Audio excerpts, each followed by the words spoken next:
Okay, welcome back to another episode of Third and 23. I'm your host, Alex, here to bring you my championship game or championship weekend video picks and predictions. Back from vacation. Hopefully, we're back from the struggles that we've had in the NFL playoffs. So, we're going to dive in right now with the Bills and the Chiefs. If you're paying attention, if you really look at it the way I'm looking at it, this is kind of turning into this generation's Tom Brady versus Peyton Manning.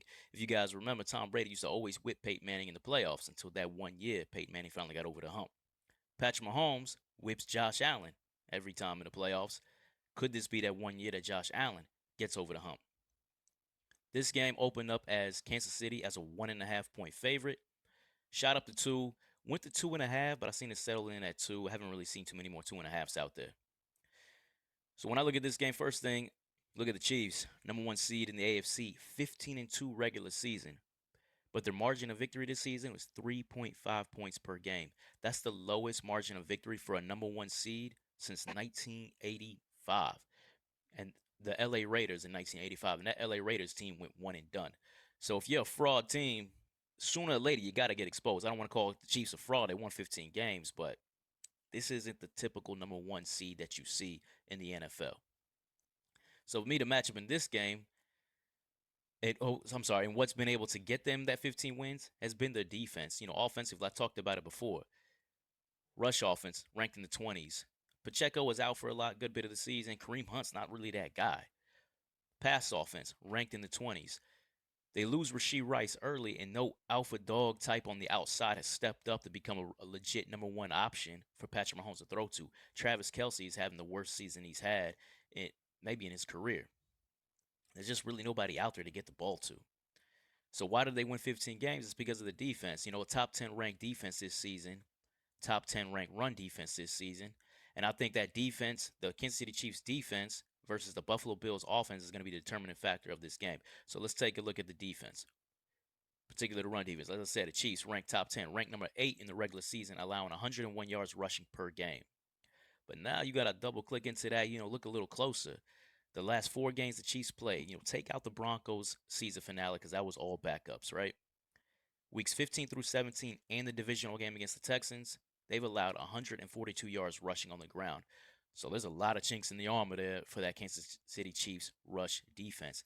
And because of that, I think James Cook, who's had a good season this year, the running back for the Bills, I think he's going to be able to provide that balance to the Buffalo Bills offense. And likely MVP Josh Allen at quarterback, who's got some good pass catching options to throw to.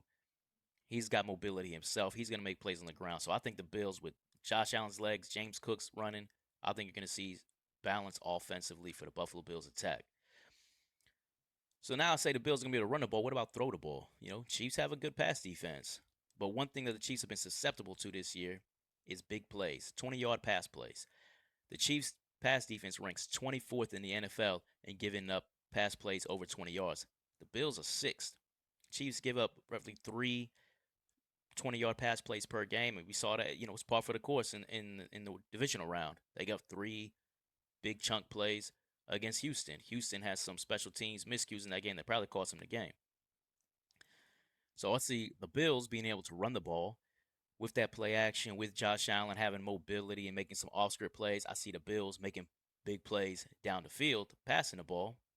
And then on top of that, are the Chiefs being able to do that to Buffalo? The Chiefs ranked 27th in explosive pass plays this season, and the Bills are 5th in allowing 20-yard pass plays this season. So I don't think the Chiefs are going to be able to go blow for blow, haymaker for haymaker with Buffalo in this game. And then third is going to be third down conversions. Both these teams are two of the top 10 teams in converting third downs. Josh Allen's mobility, making plays off script, and being able to convert on third down. Kansas City, you got Patrick Mahomes, most clutch quarterback in the NFL, being able to convert on third down. But defensively, both these teams are in the bottom 5 at stopping teams on third down. So I look at this and I say, okay, there's going to be some offense in this game. Buffalo's going to be able to run it. Buffalo's going to be able to make plays down the field. Buffalo's going to be able to convert on third down, while the Chiefs got to be more methodical about it. They got to control time of possession. That's the game script they have to follow to be able to win this game. I know a lot of people, they watch the Chiefs play and they think there's some officiating assistance, we'll call it, that helps Kansas City win these games. I'm not somebody who believes that. I give it up to Patrick Mahomes being the most clutch quarterback, most clutch player in the NFL. But the fact is, Buffalo is just playing better football than Kansas City. They have been all season. I think the Bills are the better team. I'm going to take Buffalo with a +2. I might throw something down on the money line, but I'm definitely taking the Bills with a +2 in this one. Moving on to the NFC Championship game, which is going to be the Commanders visiting the Eagles, two division rivals, two NFC East division rivals in this one. They split during the regular season. So if you remember the first game, Philly kind of dominated them with their defense. Jaden Daniels did not have a good game. For whatever reason, he never looked to throw it to the receivers. Kind of was just dinking it out to the running backs and tight ends in this one. And I believe the final score was 24-13, something like that, Philly. The second game, Jalen Hurts goes out 5 minutes into the game with a concussion.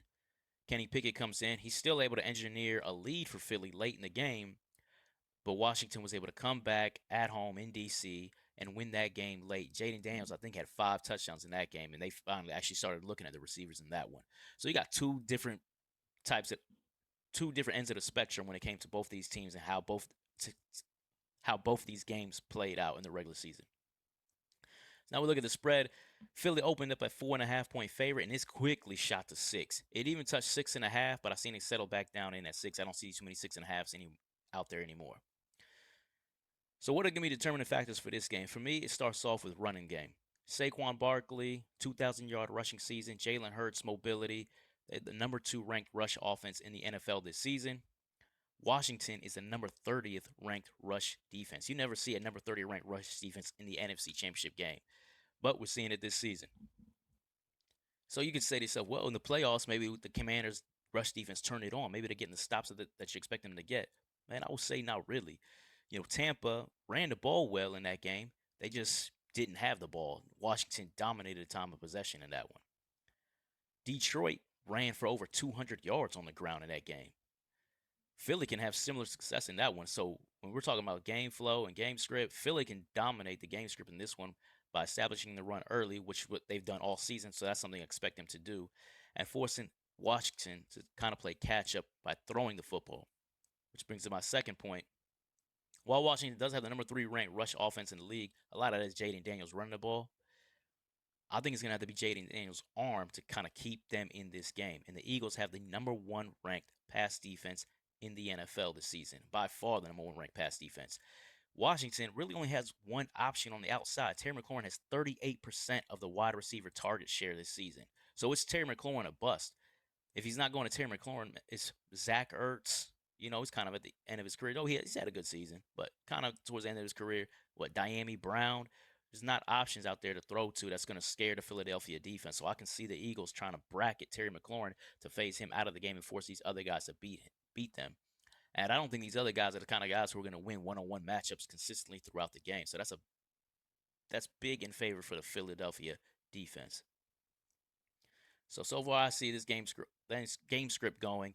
Philly dominating early with their running game, forcing Washington to pass the ball, and Washington not being able to pass the ball consistently to extend drives, to keep drives going, to keep the ball, and to keep that Philly offense off the field.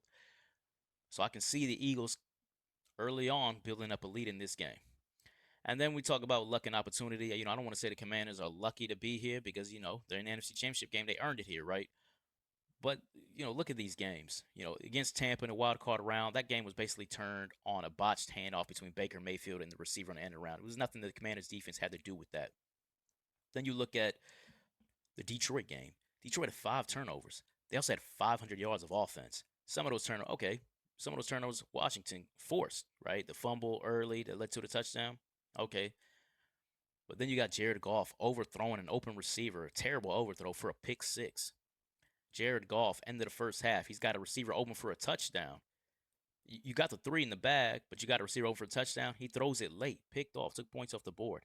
Jamison Williams on some trick play, whatever he was doing, throws it in the triple coverage, picked off, right? Washington scored 21 points off of Detroit turnovers. You take the turnovers out of the game, Detroit is in this game. The final score would probably been in reverse, 45-31 Detroit. So I'm not trying to take anything away from Washington. They're here. But the point I want to prove is this Commanders defense is not playing well. They're just making timely turnovers, timely takeaways to get their offense back on the field. continue to milk the clock. Jaden Daniels continue to convert third and shorts with his scrambling ability, and that's the reason why they're here. I don't think that's going to happen in this game. I don't think Philly's the type of team to turn the ball over 5 times. I think Philly is the best team, pound for pound, talent for talent in the league, offensively and defensively. I love Jaden Daniels, but the rest of this team, they're not good enough to go into Philly and win this game. I like the Eagles to win this game, and I'm laying the 6. So that's how I think it's going to play out. I think it's going to be the Eagles, probably the Bills in the Super Bowl, but again, I'm taking the Bills with a +2. So anyways, that wraps it up. If you like the content, please like, comment, subscribe. As you're going to see my YouTube handle here in a few seconds. Take care.